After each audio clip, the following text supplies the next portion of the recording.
My name is Caroline Sutter.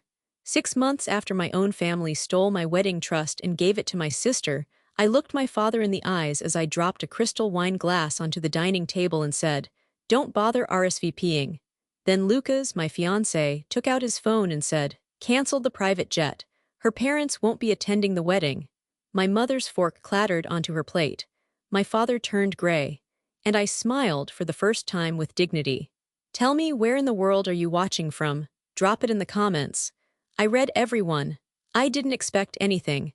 That's what I kept telling myself the entire drive to the law office in Wilmington. The phrase looped like a defensive chant. "Don't expect anything, Caroline, you're just here for closure." But deep down, I think I hoped my grandmother had seen me, really seen me. The oak-paneled conference room was colder than I remembered. I sat stiffly at the long mahogany table, flanked by people who shared my blood but not my heart. My father, Everett Sutter, adjusted his gold cufflinks like he was bored already. My mother dabbed at her lipstick in a compact mirror. And Kayla, my older sister, perfect Kayla, sat next to me in a tailored cream blazer, her arms crossed tightly like she was guarding a kingdom. The attorney, a pale man with glasses too big for his face, cleared his throat and began reading the will. I half-listened through the first part. Bequest to charities, old friends, a few sentimental heirlooms. But then he paused, looked directly at me and said, "To my granddaughter, Caroline Sutter, I leave a private wedding trust which I've maintained for years in hopes that she will one day build a life filled with love and choice. The amount totals $60,000. Silence. It didn't just fall, it crashed. My father let out a low, stunned exhale. Then, under his breath but loud enough for everyone to hear, he muttered, "That money should have gone to someone responsible." I turned to look at him, but Kayla beat me to it. "You're not even engaged," she snapped, lips curled like I'd insulted her. "Why should you get it?" I blinked, pulse thudding in my ears. "Because Grandma wanted me to," Kayla scoffed. "Oh please, you've been floating from job to job since college. What kind of marriage are you even capable of having?" Something cracked inside me. I sat up straighter, my voice shook, but I didn't stammer. "She saw something in me," I said quietly, "and that clearly bothers you." My father turned to the attorney. "Can that be contested? She's not even in a stable relationship. My other daughter's getting married next year." "Dad," I said, "this isn't up for debate." His jaw tightened. "It is if we decide to take legal action." The lawyer shifted uncomfortably. "The trust is private, discretionary, and cannot be redirected." It was signed and notarized well before Mrs. Sutter's passing. Kayla gave a tight, bitter laugh. "You're unbelievable, Caroline. Grandma pitied you, that's all this is." I could have screamed, I could have cried, but I stayed quiet. And that silence hurt more than any outburst. Because deep down, I knew it wasn't about the money. It was about the fact that for once, just once, someone in this family had chosen me, and they couldn't stand it. By the time I pulled into the driveway of my parents' colonial-style house in Greenville, the sunset was bleeding gold across the shutters. From the outside, everything looked the same porch swing, same rose bushes trimmed too perfectly. But stepping inside felt like swallowing salt water, familiar but painful. "I put your old things in the guest room closet," my mother said without looking up from her tablet. "Don't spread your stuff all over the house like last time." "Thanks," I muttered. That night, I lay on a twin bed with creaky springs and a faded floral quilt I hadn't seen since high school. My suitcase sat half unzipped on the floor, as if even it didn't want to unpack. It was supposed to be temporary, just until I figured things out, just until I made a plan. The next morning, I came downstairs to the clatter of dishes and the smell of burned toast. My father was already seated, reading the paper. My mother glanced at me once and said, "We're out of eggs." "Can you run to the store?" I hesitated. "Sure," she added, "and while you're at it, maybe pick up laundry detergent. You're using more than you think." No good morning. No how are you holding up after the will reading, just a list. On the way out, I passed Kayla's old room. The door was cracked open. Inside, her childhood trophies still sparkled on the shelf like museum pieces. Mine had been boxed up years ago and shoved into the attic, probably with a note that read irrelevant. At dinner, I tried to ask about job leads, even mentioned applying to a few places in Charleston. My father didn't even glance up from his meatloaf. "If you had a real job, maybe we wouldn't be stuck feeding another mouth," my mother said dryly, sipping her wine. My fork froze midway to my mouth. "I'm just saying," she continued, You've been home 2 days and already the grocery bill's higher. Maybe consider chipping in. I'm applying to jobs, I said softly. I'll start paying rent once. No one's asking for rent, she cut in. Just effort. Effort, right. Later that night, I stood at the kitchen sink scrubbing pans that weren't mine. Grease clung to the edges no matter how hard I scrubbed. I could feel their words clinging to me the same way. Another mouth to feed, no effort, not responsible. The sponge slipped from my hand and hit the dish with a splash. I gritted my teeth, closed my eyes. I couldn't scream here. Screaming didn't echo in this house, it disappeared. 2 days later, the tension thickened like humidity. I walked into the hallway just as Kayla's laugh rang out from the living room. She actually thinks she's the favorite now, she snorted, scrolling on her phone. What a joke. She's not even dating anyone, my father muttered. 60 grand for a wedding she'll never have.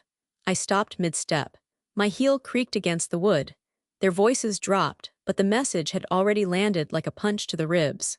Later that night, my mother banged a laundry basket onto the counter and said, "You mix colors and whites." Honestly, Caroline, I stared at her. "Don't worry," I said coolly. "I'll wash the sins out too if they fit in the machine." She blinked, then turned back to folding. It wasn't much, but it was the only thing I'd gotten to say all week that didn't die on my tongue. Nights were the worst. I lay awake and stared at the same crack in the ceiling I used to count when I was 13 and grounded for skipping volleyball practice. That crack had outlived every dream I'd had back then. Some nights I rehearsed leaving. Imagine packing up, starting over somewhere far. But then morning would come, and so would another round of disapproving glances and passive-aggressive sighs over coffee mugs. Still, I started counting down silently. A mental clock. How long could I endure this before I exploded or escaped? 10 days. That's all I'd need. 2 interviews, a coffee shop, a bookstore, anywhere that paid weekly. I'd start with downtown Charleston. Something had to give, and I wasn't waiting for permission anymore. Some mornings I could almost pretend I was just visiting, just someone popping by for a long weekend. Then I'd walk past Kayla's room and hear her voice, and reality would drop like an iron weight. It was a Tuesday. The kind where the air felt thick before you even stepped outside. I was heading downstairs for coffee when I heard them, Kayla and my father, their voices low but unmistakably amused. "She really thinks she's the favorite now," Kayla was saying with a laugh. "Like she won some competition just because Grandma left her money." 60 grand, Dad muttered. "Thrown away on someone who hasn't managed a single real relationship. Unbelievable." I froze on the landing. My foot hovered midair, too shocked to move. Kayla kept going. "I mean, come on, she's living in the guest room and still can't figure out how the dishwasher works. I don't get how she's not embarrassed." My breath caught. For a second I thought I might walk in there, slam the door, demand they say it to my face. But something in me snapped tighter instead, like a rope pulled to its final inch. I turned around. Back in my room, I sat on the edge of the bed and stared at the beige wall until my eyes burned. They weren't even hiding it anymore. They were laughing at me. Dinner that night was pork chops and green beans overcooked the way my mother liked them. I chewed in silence while Kayla bragged about some engagement party she was helping plan for her friend. "She's getting married in Asheville next spring. Probably using half the florist budget just on her bridal arch," Kayla said, swirling her wine. "But hey, when your parents actually support you, why not go big?" My father chuckled. "I told her not to waste it all on flowers, put it toward something that lasts." "Like a marriage," Kayla said, glancing sideways at me. My fork clinked a little too hard against the plate. No one noticed, or maybe they just didn't care. Afterward, I started cleaning up like always, scraping dishes, rinsing plates. When I reached the laundry room, the basket was already there, overflowing. "Is it really that hard to separate whites from colors?" Mom asked, appearing behind me with a folded towel in hand. "You're 29, Caroline, it's basic." I didn't even look at her. "Don't worry," I said, my voice light but sharp. "I'll wash the sins out too if they fit in the machine." There was a pause, then the towel hit the counter with a sharp slap. But she said nothing. That silence felt good. Not empowering, just satisfying. Like watching a crack form in a glass that had always looked unbreakable. Later that night, I stood in front of the mirror brushing my hair. I looked, ordinary, tired, but behind my eyes something was shifting. I remembered what Grandma used to say. "The ones who underestimate you always overplay their hand. Let them." She'd whispered that to me once, at a wedding where Kayla caught the bouquet and I caught a stomach bug. We were sitting outside the church, me pale and holding a cup of Sprite, her glowing with attention. At the time, I thought Grandma was just trying to make me feel better. But now I thought she meant every word. The next morning, I made breakfast before anyone else was up. Coffee, toast, a single egg. I didn't bother with the rest. When my father came into the kitchen and frowned at the counter, I didn't apologize. "You didn't make enough for everyone?" he asked. "Nope," I replied, and took a sip of my coffee. He opened his mouth to say something but must have seen something in my face. He shut the fridge and walked out. I stared at the empty seat across from mine and whispered under my breath, 9 days. That was the new countdown. 9 more days to find a way out. 9 more days to stop being the family punchline.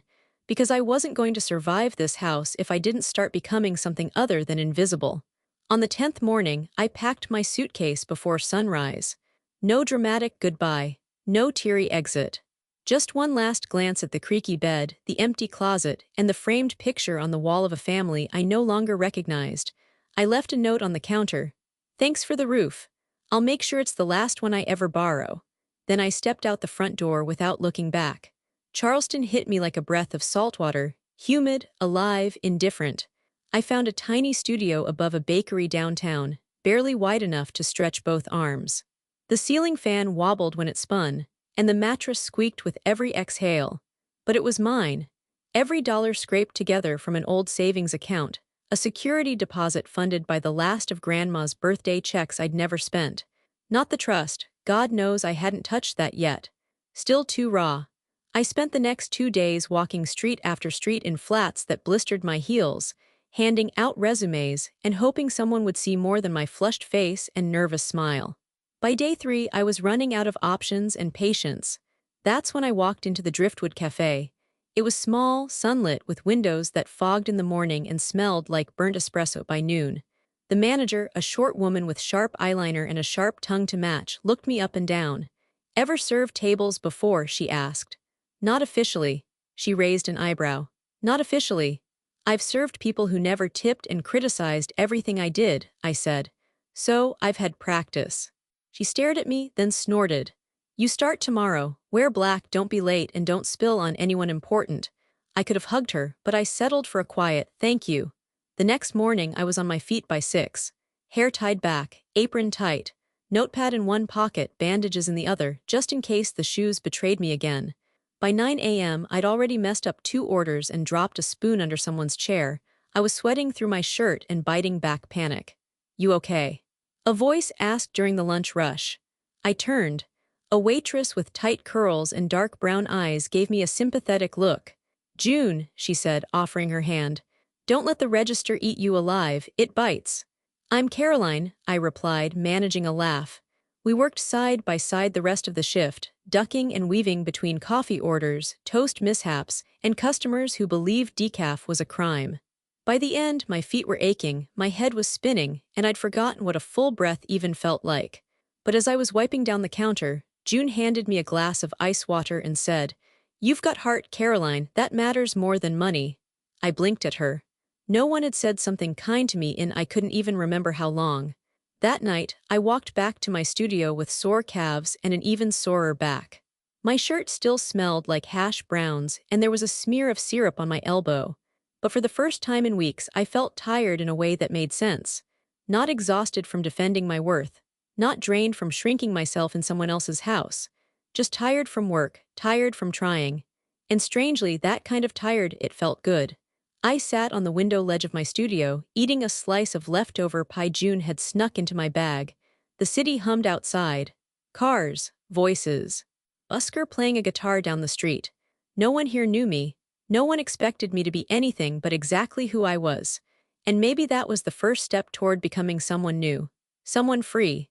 The cafe was buzzing that morning, tourists in sundresses, locals tapping on laptops, couples whispering over lattes. The kind of crowd that made your hands shake just a little faster when you carried a full tray.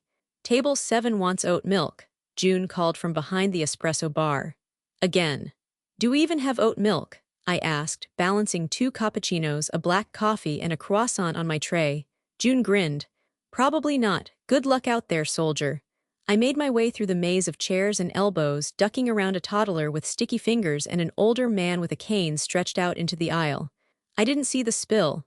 My foot hit the slick patch near the refrigerator and the world tilted. The tray flipped. Cups flew. Liquid splashed.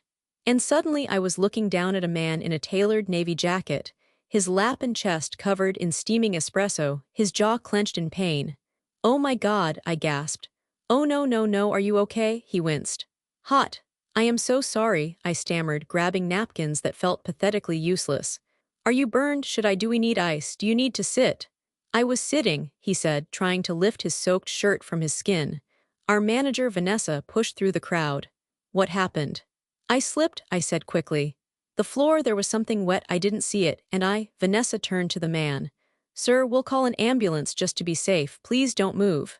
He gave her a tight nod, biting down on whatever curse he was holding back. My heart thudded in my ears. I crouched beside him. "Please, I didn't mean it. I swear I'll do anything to make this right." He glanced at me, eyes a sharp gray and not unkind despite the mess. "I believe you," he muttered. The ambulance came 10 minutes later. Vanessa rode up front with the paramedic. I climbed in back without asking permission, sitting next to him as he pressed a cold pack against his chest. "I'm Caroline," I said, my voice small. He looked at me, lips twitching faintly. "Lucas." "I really am sorry, Lucas." I gathered that. I couldn't tell if he was joking, but he didn't seem angry, just tired, damp, in pain. The paramedic gave me a look but didn't say anything. I held Lucas's hand the whole way to the hospital. His skin was warm and his grip surprised me, firm, not hesitant, as if we were both clinging to the same invisible thread. At the hospital, they wheeled him inside while I sat in the waiting area, gnawing on the sleeve of my uniform. Vanessa had already texted that we'd discuss things later. I knew what that meant, but I couldn't think about it yet. A nurse eventually walked over. "He asked if you were still here." I blinked. "He what?" "He said you looked more panicked than he felt," she added, a bit amused. I stood. "Can I see him? Just for a minute." Lucas was sitting upright in a hospital bed, shirtless, with gauze over his chest and a faint flush still rising to his neck. A tray of untouched food sat beside him. "Hey," he said, managing a tired smile. "Didn't think you'd stay." "I didn't want you to think I just dumped hot coffee on you and vanished," I said, stepping inside slowly. "How bad is it?" "Degree burns," he said. "Not pretty, but I'll live," I winced. "God, it's okay." "No, it's not. I ruined your morning, possibly your week." He tilted his head. "I've had worse." We sat there for a moment in the quiet hum of machines and nurses' shoes squeaking down the hall. "Do you always follow your victims to the ER?" he asked. I let out a small laugh. "Only the ones I really like scalding." He laughed too, then winced and touched the edge of the bandage. "Careful, humor hurts." "Duly noted." I stood there, unsure what else to do, until he said softly, "You don't have to stay, Caroline, I'm fine." "I know," I said, "but I want to." He blinked, then nodded. "Okay." An hour later, I stepped back into the street, the sun far too bright for how shaky I felt. I didn't know why I stayed. I didn't know why he let me. But I knew this, I hadn't felt that human in a very long time. The next morning, the cafe felt different. Too quiet. Too still. Like everyone already knew something I didn't. I hadn't slept much. My mind kept replaying the accident. Lucas's sharp inhale of pain, the splash of espresso, the paramedics' calm voices. I'd texted June around midnight asking if he was still in the hospital, and she replied with a simple, "He's stable. Don't worry." But worrying was the only thing I was any good at. When I walked into the Driftwood Cafe, Vanessa was already waiting near the back office door, arms crossed, expression carved from granite. "Caroline," she said. "In here now." I followed her inside, my throat tight. She shut the door. "Sit." I sat. She didn't. Vanessa pressed her palms on the desk and leaned forward. "We both know why we're having this conversation." "I'm really sorry about yesterday," I started. "It was an accident and she cut me off. An accident is dropping a spoon. An accident is giving almond milk instead of oat milk. What happened yesterday was a safety risk." My stomach sank. "I know, but I can be more careful. I really can. I just need—" "No," she said firmly. "Caroline, you're a liability. We can't keep you here. I'm letting you go." I felt the words like a shove. "Letting you go. Please," I whispered. "I need this job. I need—" "This isn't personal," Vanessa said, but her voice softened just a bit. "You're kind. You work hard. But this isn't the right fit. I'm sorry." There it was, the end of the line again. I nodded because speaking would have broken me. Vanessa slid an envelope across the table. 2 days of pay, she said quietly. It's the best I can do. I took it with fingers that barely felt real. When I walked through the door, June spotted me instantly. Her smile faded. "Oh no," she whispered.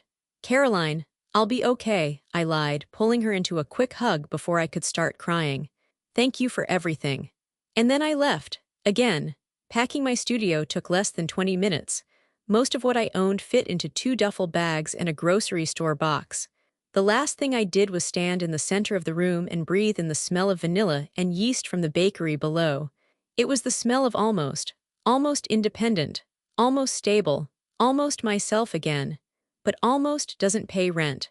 I shouldered my bags and locked the door. By the time I reached my parents' driveway, the sky had clouded over like it knew what kind of day this was. My father was in the garage sorting fishing gear. He looked up as I dragged my bags across the concrete. "Well, look who's back," he said, wiping his hands on a rag. "Hope you didn't burn anyone else on your way in." The words hit harder than he probably intended, or maybe exactly as intended. My mouth opened, but nothing came out. Dad nodded toward the house.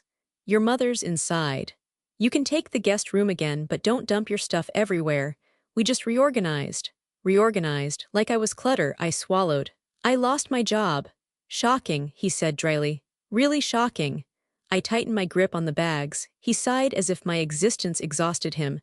"Well, go on then. No point standing here looking miserable." I walked inside, each step heavier than the last. The house smelled like lemon cleaner and judgment. The guest room, I dropped my bags and sat on the edge of the bed. The springs squeaked, mocking me. I tried breathing deep, tried finding the version of myself who'd walked out of this house 10 days ago believing she was finally building a life. But all I felt was small. Small and bruised in places no one could see. For a long moment, I pressed my hands against my eyes until the darkness steadied me. Then I whispered to the empty room, "I'm not staying forever, I refuse." But the house didn't answer. It never did. The first day I went to see him, I told myself it was just to check in. I stood outside Lucas's hospital room for nearly a full minute before knocking, my fingers curled into my sleeves like I could wring out the nerves. He was propped up in bed, one arm resting over the fresh gauze across his chest, flipping through a magazine without really reading it. When he saw me, he smiled, surprised but not annoyed. "You again," he said, his voice scratchy but amused. "You're lucky," I said, holding up the brown paper bag in my hands. "I brought soup and I'm pretty sure it's not scalding." His smile widened. "Then I forgive you in advance." I pulled the visitor chair closer and unpacked the container chicken noodle, store-bought but still warm. I wasn't much of a cook, but I could wield a microwave like a pro. He raised an eyebrow as I handed him a spoon. "You bring soup to all your victims. Only the ones who don't sue." He laughed, wincing slightly. "Still sore. Be gentle." I sat beside him for an hour. We didn't talk much, just bits of nothing, observations about the bland hospital food and how early the sun poured in through the windows. But when I left, he said, "You didn't have to come, you know." "I know," I replied, "but I wanted to." I went again the next day, and the one after that. Sometimes I brought soup, sometimes articles I saved on my phone, or a crossword puzzle I couldn't finish. Lucas was sharper than I expected, witty but never biting. The kind of person who listened closely and only spoke when he had something worth saying. "I googled second-degree burns last night," I said one afternoon, sitting cross-legged in the visitor chair with a bag of pretzels between us. "Oh no," he groaned. "Are you going to tell me I have 3 days to live?" "Worse," I said. "You're officially banned from tight shirts and hot tubs for the foreseeable future." He made a face. "Tragic." "I know," I said solemnly. "Truly devastating for your social life." He grinned, shaking his head. "You're a terrible waitress, Caroline, but a great friend." The word friend landed with an unexpected warmth. Not romantic, not loaded, just real. I looked at him, his hair a mess, a few stubble patches missed on his jawline, and replied, "At least I'm improving somewhere." On day 4, I found a small plant at the corner pharmacy, a little pothos in a plastic pot with a crooked stem. "I figured your room could use something green," I said as I placed it on the windowsill. Lucas leaned forward to examine it. "Does it come with a manual?" "Don't water it too much, don't ignore it, and talk to it occasionally. Like a roommate but less messy," he chuckled. "I'll do my best." That afternoon, I read out loud from a ridiculous magazine quiz titled "Which fruit are you based on your sleeping habits?" He was a mango. I was apparently a kiwi. We argued about it for 10 minutes, and I couldn't remember the last time I'd laughed that long without checking who was listening. Every visit, I stayed a little longer. Eventually, I brought a sweater I'd forgotten at the bottom of my suitcase. Luca's had been cold the day before, and I didn't think twice. When he slipped it over his bandaged chest, he said, "You're going to run out of nice things to give away." I shrugged. "I've lost more for worse reasons." He gave me a look then, quiet, curious, as if he wanted to ask more but respected the silence that came with not pushing. Instead, he just said, "Thanks." And I said, "You're welcome." And somehow that was enough. At night, I'd return to the guest room in my parents' house, curl up in the same old bed, and feel the slightest bloom of peace. My mother still asked how long I planned to freeload. My father still looked through me like I was a ghost he hadn't invited. But I had a reason to leave the house each day now. A reason to smile. Someone who didn't measure my worth in resumes or rings. One evening as I was packing up to leave his room, Lucas asked, "Can I ask you something?" I turned. "Sure." He looked down at his hands. "Why are you really here, Caroline? Most people would have run from that accident, not toward it." I hesitated. The answer sat just behind my teeth. "Because I needed to prove to someone I'm not who they think I am," I said finally. And for once, that someone wasn't them, it was me. Lucas stared at me a moment, then he nodded. "I'm glad you did." It was a Tuesday when everything shifted. Lucas had been doing better, sitting up longer, eating real food, making jokes that only hurt a little when he laughed. I brought a deck of cards and beat him 3 times in a row at Go Fish. He claimed he let me win. I let him lie. So when I showed up that afternoon with banana bread and crossword puzzles, I wasn't expecting company. His hospital door was open. I knocked lightly, stepped in and froze. 2 people stood at the foot of his bed. They were tall, immaculate, a matching set of wealth and posture. His father wore a dark cashmere blazer despite the Carolina heat, and his mother had pearls around her neck that looked older than me. They turned toward me in perfect unison. Lucas sat up straighter. "Caroline." "Hey. Come in." His mother's lips lifted into something that resembled a smile. "We were just getting acquainted." I stepped inside, suddenly hyper-aware of the scuff on my sneakers and the takeout bag in my hand. "Hi, this is Caroline," Lucas said quickly. "She's been, helping me stay sane." His father said nothing, just nodded once. The kind of nod that dismissed you as it included you. Lucas gestured toward the chair near his bed. I sat down slowly, the plastic bag rustling too loudly in my lap. I tried not to fidget. "So," his mother said after a beat, her voice light but chilly, "how did you two meet?" Lucas opened his mouth, but I spoke first. I spilled coffee on him. Her brows rose slightly. In my defense, he ordered something complicated," I added with a weak smile. His father let out the barest chuckle, dry, polite, and devoid of actual amusement. Lucas tried to bridge the silence. "She's been visiting almost every day." "Yes," his mother said. "We heard." There was a pause, then she added, "We hope your intentions are sincere." It wasn't a question, it was a warning dressed as concern. Lucas winced. I felt my face flush. "They are, but thank you for your concern." I kept my voice even, soft, but inside my ribs tightened like they'd been wrapped in steel wire. His father finally spoke. "We're very protective of our son, I'm sure you understand." "Of course," I said. "He's lucky to have you both." The lie tasted bitter in my mouth. They stayed 10 more minutes. Asked him about discharge timelines and whether he needed anything flown in. Not bought but flown, like care came with coordinates. I stayed quiet, smiled when I had to, and felt smaller by the second. When they finally left, Lucas looked at me and sighed. "I'm sorry," he said. "They mean well, they just don't think I belong here," I finished for him. He hesitated. "They don't know you, yet." I stood and gathered the bag with the banana bread, no longer hungry. "I should go," I said. "Caroline, I'm fine, really." But my voice had gone thin. I left before he could say more. The walk home was long. I could have taken the bus, but I needed the space, the air. My thoughts spiraled as I passed people who didn't look at me twice. They saw a woman in worn jeans, carrying leftovers. They didn't know I'd just been measured like a dress off the rack and didn't fit. They didn't hear the coded language. "We hope your intentions are sincere. He deserves someone steady. We're very protective." What they meant was, "We see through you, we don't trust you, you're not one of us." And worse, what if they were right, I wasn't stable. I wasn't successful. I didn't come from anything but a house that treated me like a burden. My last job ended with a burn and a pink slip. What did I have, really? A hospital visitor badge. And a heart that didn't know when to quit. By the time I got back to my parents' house, I couldn't decide if I wanted to cry or scream. Neither would have been welcome. Mom was at the kitchen table looking through coupons. She glanced up as I came in. "You were out late," she said flatly. "I was visiting a friend." She looked back down. "Hope it's not another lost cause." I stared at her, then turned and walked upstairs without a word. Because right then, silence was the only thing I could control. That night, I lay awake tracing cracks in the ceiling, wondering if I was strong enough to survive being seen and dismissed in the same breath. But somewhere under all the shame and second-guessing, something burned quietly. Not anger, not yet, but the start of a question I hadn't dared ask since I was a girl in that same twin bed. What if I'm worth more than they think I am? The next morning, I didn't go to the hospital. I told myself Lucas needed rest, that I didn't want to intrude. That maybe his parents would be there again and I couldn't handle the second-hand silence they wore like perfume. But the truth was simpler. I was afraid. Afraid of the way I felt in that room with them. Afraid of the doubt they stirred in me. Afraid Lucas had seen it too. So instead, I took the long way to nowhere. Walked downtown with no destination. Wandered past storefronts I couldn't afford and couples who held hands like they'd never been burned.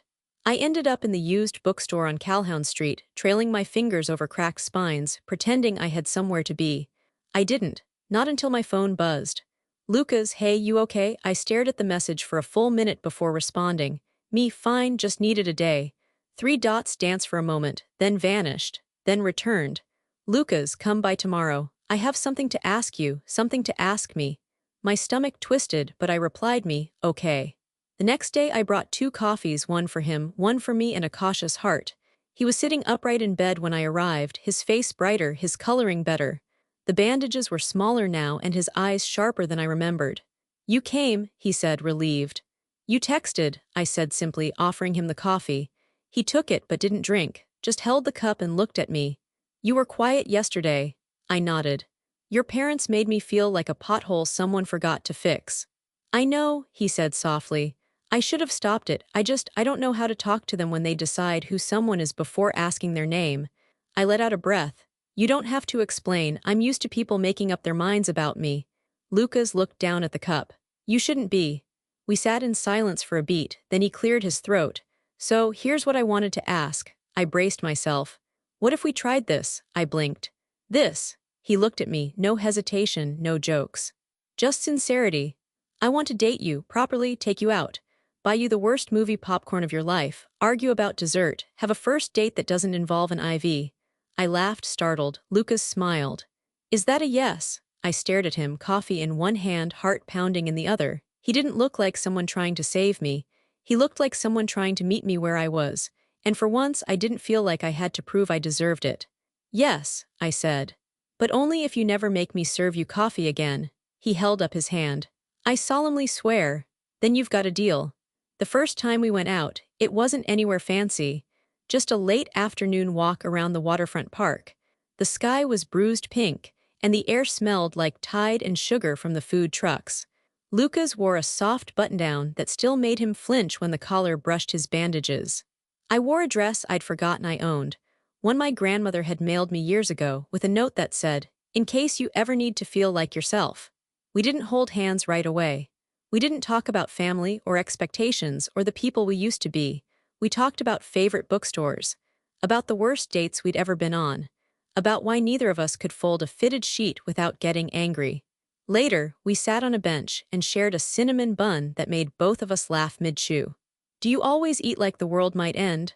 I asked as he devoured the last bite. "When dessert's good," he said. I stopped pretending to be charming. I leaned my head on his shoulder for a moment, careful not to touch where he still ached. "I like this," I whispered. "Whatever this is." Lucas looked down at me. "I like you." The next few weeks passed quietly. We didn't declare anything online. We didn't take selfies or introduce each other to friends. It wasn't about broadcasting. It was about becoming, slowly, softly, without the noise. He healed. I started working shifts at a small bookstore cafe. June helped me get the job. Less espresso, Lower chance of scalding anyone important, she joked. Each evening, Lucas would call or text, or leave a note tucked inside a book I'd recommended. It was slow and steady, and exactly what I hadn't known I needed. One night, we sat on the floor of my room with takeout cartons between us, and he said, "Do you ever think about what comes next?" I didn't answer right away. Because for the first time in my life, next didn't scare me. It wasn't a threat or a test or a deadline, it was a possibility. "I do now," I said, and he smiled. Dinner at my parents' house always felt like walking into someone else's performance, everyone pretending to be a happier version of themselves, all while sharpening knives beneath the tablecloth. But this time, I wasn't alone. Lucas walked beside me, his hand resting gently on the small of my back, a quiet anchor in the noise. He wore a navy button-down, and I wore a soft dress with Grandma's locket nestled above my collarbone, my one piece of armor. The table was already set when we arrived. My mother looked up from her perfectly folded napkins and offered a tight smile. "Oh, you brought someone." Lucas stepped forward and extended his hand. "Lucas Harrington." My father shook it, slow and cool. "Harrington doesn't ring a bell." Lucas smiled politely. "That's fine, I'm just here for the potatoes." I nearly laughed, but Kayla saved the moment by rising from her chair with a wineglass held high. "I'd like to make an announcement," she said, her voice brimming with self-satisfaction. "Everyone." "I'm engaged," my mother gasped. My father clapped her on the shoulder. I froze. She turned to me triumphant. "His name's Justin, pediatric dentist, lives in Charlotte, hands like silk and a salary to match." "Congratulations," I managed, even as my stomach turned. "That's great." I wasn't even done speaking when my father cleared his throat and raised his own glass, his voice loud and smug. "And since we're celebrating, I thought this would be the perfect time to share some good news." Kayla leaned in like she already knew. Lucas's fingers gently brushed mine under the table. My father looked directly at me and said, "We've decided to give your wedding trust to Kayla. She's the one who'll actually need it." The room went still. I blinked. "What?" He shrugged like it was obvious. "You're not engaged. And honestly, it was irresponsible of your grandmother to dangle that kind of money in front of someone who still doesn't have their life together." I stood. My heart was pounding so hard I could hear it in my ears. "You can't do that," I said. "It was mine, she left it to me."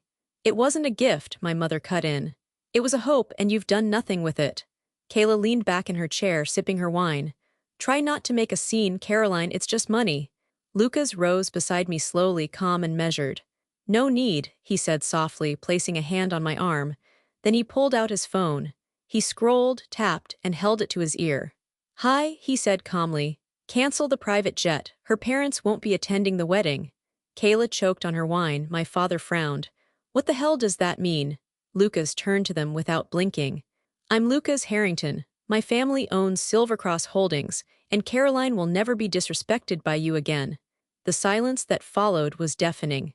For once, no one had anything left to say. The silence after Lucas's announcement didn't just stretch, it fractured. My father sat frozen, lips parted but no words coming out. My mother stared at the phone in Lucas's hand like it was a bomb. And Kayla actually had the audacity to laugh. "This is ridiculous," she scoffed, wiping at her lips. "You're not seriously marrying him, Caroline, you barely know each other."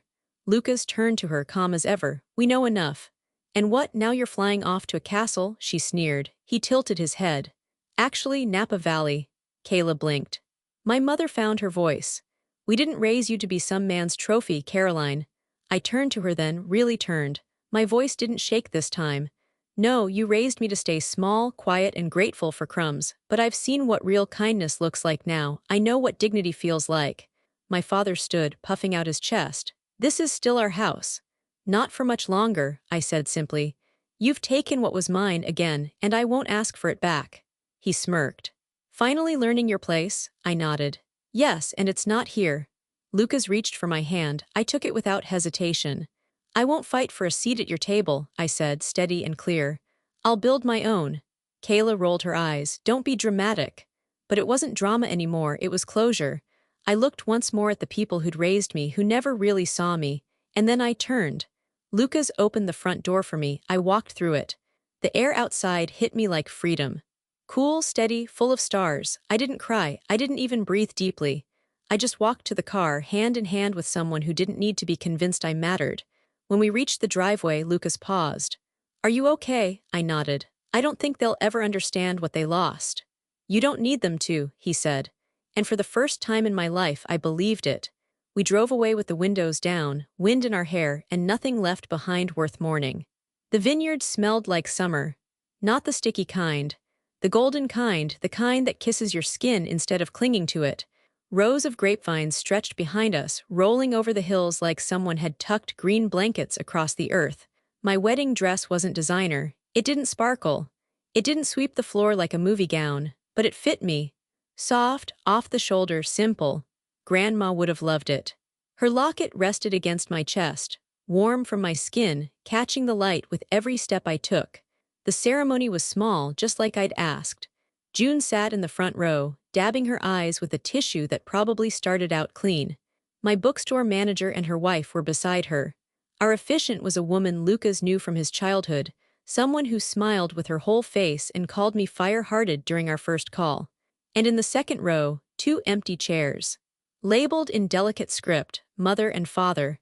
I didn't glance at them during the ceremony, but I knew they were there. I wanted them to see without seeing me beg.